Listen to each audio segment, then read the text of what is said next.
Hi guys, welcome back to my channel. This is Alina Mirza and I'm back with a new vlog. Hi guys, welcome back to my channel. This is Alina Mirza and I'm back with a new vlog. So it's a compilation. It's not something that I actually,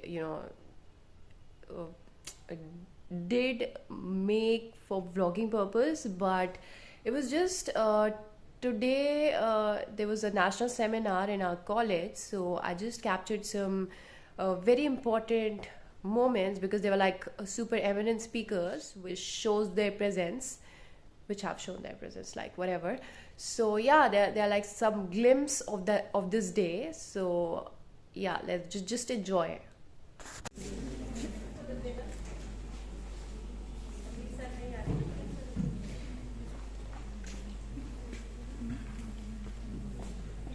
आज हमारे महाविद्यालय के लिए ये अत्यंत हर्ष व गौरव के क्षण है।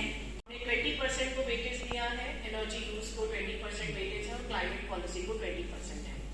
अगर हम जो है SDG 13 आपको मालूम है, इससे पहले मैं आपको ये बता दूं कि जो भी आपने इसमें परफॉर्मेंसेस ली हैं, CCP पे कोई भी कंट्री अभी तक नंबर 1 नहीं आया है, यानी कि कोई भी देश ऐसा नहीं है जिसमें कि इफेक्ट्स एनर्जी के लिए पंचम स्ट्रैटेजी इंडिया की क्या थी कि इंडिया बाय 2070 तक नेट जीरो का टारगेट अचीव करेगा, यानी कि 50 साल का टाइम हमने मांगा था नेट जीरो का टारगेट अचीव करने के लिए।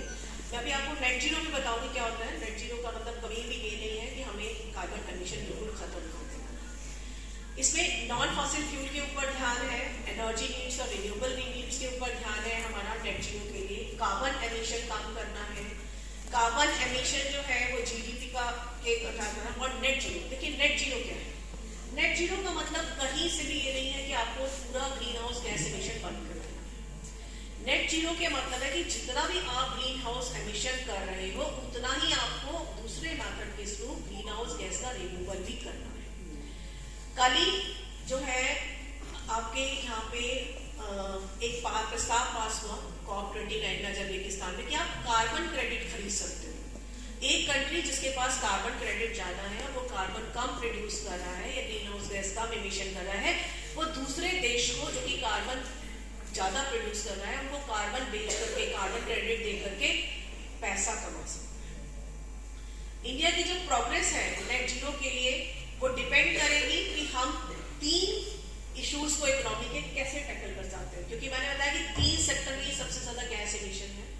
पावर का गैस एमिशन 34% है, 80% ग्रीन हाउस गैस एमिशन हमारा केवल इकोनॉमी के 3 सेक्टर के ऊपर है। पावर में 34% है, इंडस्ट्री हमारी 28% एमिट कर रही है और एग्रीकल्चर हमारी 17.8% एमिट कर रही है। अगर यहाँ पे हम कंट्रोल करने में कामयाब हो गए ग्रीन हाउस गैस एमिशन को, तो हम इस चीज को नेट जीरो पर जा सकते हैं और हम इस टारगेट को अचीव कर सकते हैं। Strategy and solution. And Prime Minister has initiated लोग प्लांटेशन करते भी है। हमारे कॉलेज में कोई भी गेस्ट आते हैं, हम उनसे प्लांटेशन करवाते हैं। But is that what we are supposed to do is the question. Once we have planted a tree, what is the outcome? Which trees are we planting? Do we do any kind of ecological, जो भी बताया कि on one hand we are talking about GDP growth, हम उसकी ecological considerations, उसका ecological role क्या होगा ecosystem में, are we trying to understand it, or going randomly for a plantation because some agency, some NGO is giving us plants for free, should we go on doing plantation? These are some of the questions. So urban forestry is a science. It is a branch of forestry. It's a silviculture practice which people are using. It is an art. It is also an art. Because urban areas की बात कर रहे हैं तो aesthetics का भी ध्यान रखना होगा. एक wild forest in a remote area or in an area which is away from a city can have lot of randomness. It can have stratification. It can have mixture of trees.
उस पानी से उसको धोना शुरू कर दिया। Only 1% water is portable to drink, only 1%। यानी जो 99% वाटर है वो पोर्टेबल नहीं है।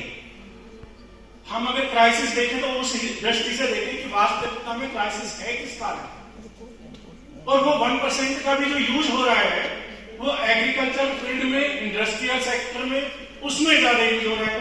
इसका मतलब है उस 1% का भी हमें लगभग 40% और 50% पीने को मिला है। सिचुएशन बहुत ही टफ है। Okay, guys, so that was all. वैसे तो the event was like super long, but this is what I just captured, just to capture the vibe, because I make daily vlogs. I used to make daily vlogs. I don't make daily vlogs now. It's more like unboxing videos these days. But there was a time when I used to do daily vlogging during my college time. So I just thought, whenever these kind of events or something different happens, I try to at least capture the glimpse of it. So yeah, that was all, guys. Thank you so much for watching the vlog. I hope you guys like it. Please do like, share, comment, subscribe, and do not forget to press the bell icon for more notifications. I'll be back with new videos super soon. Annyeonghaseyo.